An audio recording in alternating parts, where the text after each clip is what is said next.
Teenage twin sisters who said they found their mother dead, but later confessed to killing her. For months, they lied to police. For years, they lived with the crime. And we have to warn you here, what you're about to see is very graphic. Oh, but this horrible crime never went before a judge or a jury, and we believe it is important for you to hear the truth about what really happened inside that house between those twins and their mother. Katie? Well, DeMarco, through open records requests, 11 Alive has obtained critical evidence that never made it into a courtroom. Crime scene photos, interrogation tapes, surveillance video, and finally the twins' tape confessions. These puzzle pieces show the twins as they spin a web of denials and what investigators used to unravel it. Identical twins share everything. Birthdays, clothing, even DNA. But Jasmia and Tasmia Whitehead also share a dark past. These twins admitted to murdering their mother, a confession that came after 4 months of lying to cover it up. Twin girls had come home and found their mother deceased. At first glance, these two sweet 16-year-old girls had just discovered a gruesome scene. It was the bloodiest scene I think I've ever been to. January 13th, 2010, one of the girls flags down a passing police car. Inside their home, Conyers police find their mother dead after a brutal attack, submerged in a bathtub. As soon as you opened the door, you could smell the blood, like the copper iron smell. The girls, known as Taz and Jazz, are described as visibly distraught and taken into the care of Conyers police. You come over here, sweetheart. Come sit over here. Until now, these tapes have never been seen by the public. Jazz, screaming or say something. I looked that way, and all I saw was blood all over the floor. We were treating them as, victims, witnesses that came home, found their mother, dead. Remember, these girls admit it. This is all an act. She's not gonna come back. Several times, Jazz asked for her mother. Mommy. Mama. A mother that she, along with her sister, murdered. You gotta be strong, Jay. Got to. Because I'm going to make sure they find the person that did it. The people who did it are in this room, lying to police. It's a little red thingy that sit up on one of the tables. I didn't see it. There's a vase, a big giant red vase. That had been used to strike their mother. More lies, some laced with truth. There was blood in front of her door, and there was a line of blood, somebody dragged her in there.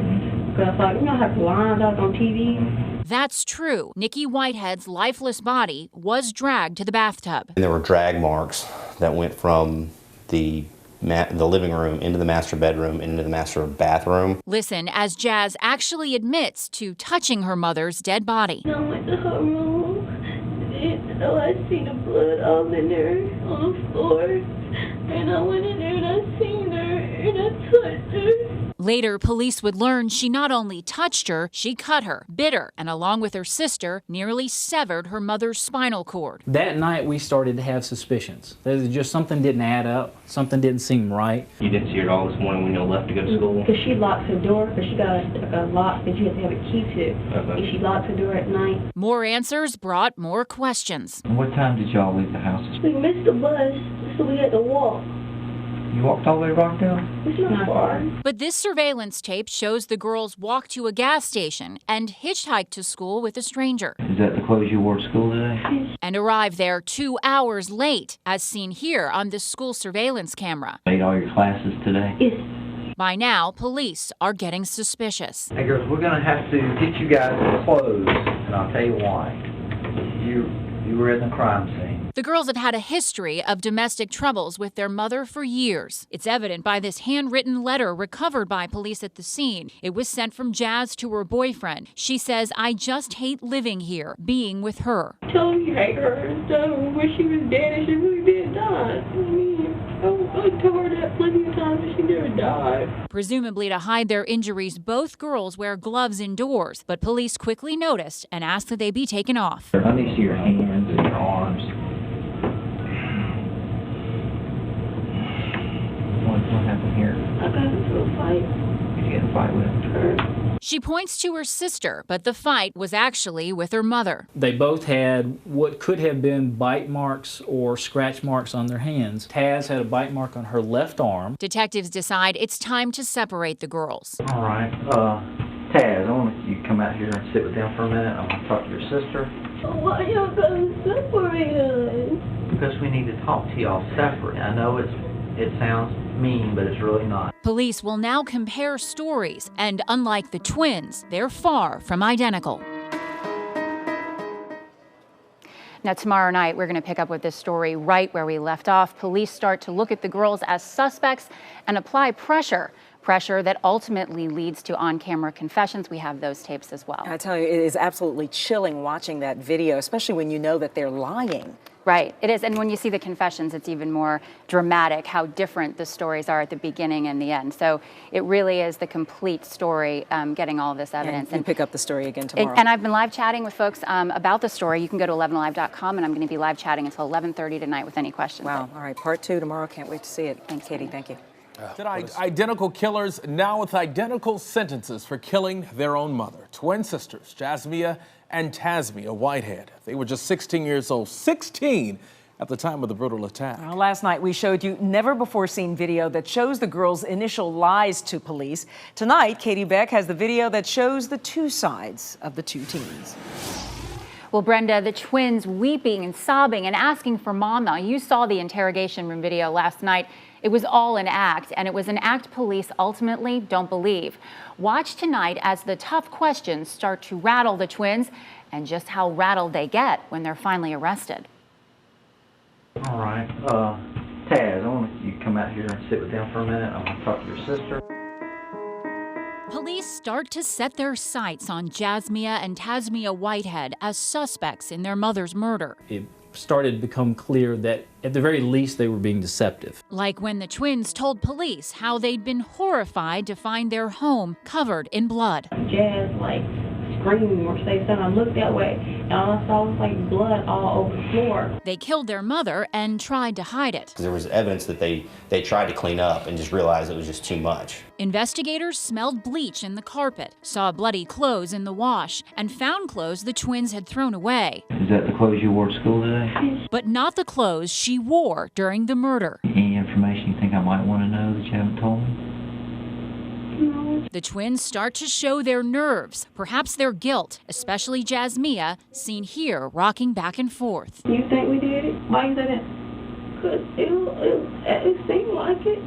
Who said that? No, it just seemed like how y'all was questioning us and stuff. It just seemed like y'all think we did it. Denial after denial. No, I swear to God. The separated twins try to stick to their story, but being apart is wearing them down. Yeah. Sit over there. Come on, sit down. Be calm and sit down, okay? Don't do nothing crazy, all right? I just need to be calm and sit right there. The firmer police get, the more lies the girls tell. Those fresh cuts and bites on both of their hands and arms. They first tell police they got in a fight with each other, then exchange that lie for another. The twins were claiming that the bite marks they had on them were self-inflicted, that it's a nervous reaction that they would have. Jazz tries to act out that lie for the cameras as she bites her own hands. Meanwhile, her sister Taz, also aware of the camera, performs another act. Can't eat. Mom's text, scratch. I mean, this whole thing on me over the scratch. And prays aloud, hoping to catch her mother's killer. Please, God. And I really want them to catch this person. The girls went home with their great-grandmother that night. They went to school, had a social life, perhaps started to believe that they'd gotten away with it. But police were watching them all the while and building a case. Nearly 4 months later, their time was up. Once we got them both arrested, we got the car mic'd up to listen to them in case they said something together incriminating. This is an audio recording of the girls talking on the day of their arrest. Some of them are biting more. They said they can't do a teeth on my arm. The twins' tone has changed. I'm not going down for something I did not do. Me either. The day you find a murder with my fingerprints on it or something, please do that. Please find a murder with me and then be real murder.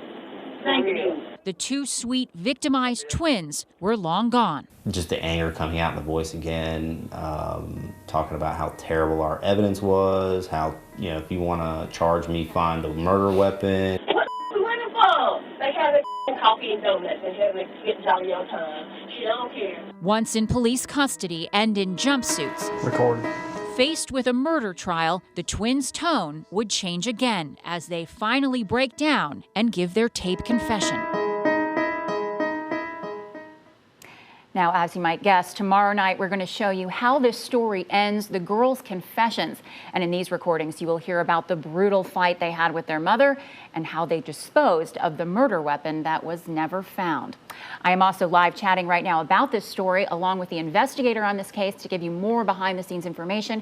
We're going to be online till about 11:30. If you want to join the discussion, just log on to 11alive.com. It's right on the homepage. Absolutely fascinating. All right, we look forward to part 3 tomorrow. Thanks, Brenda. Katie, thank you.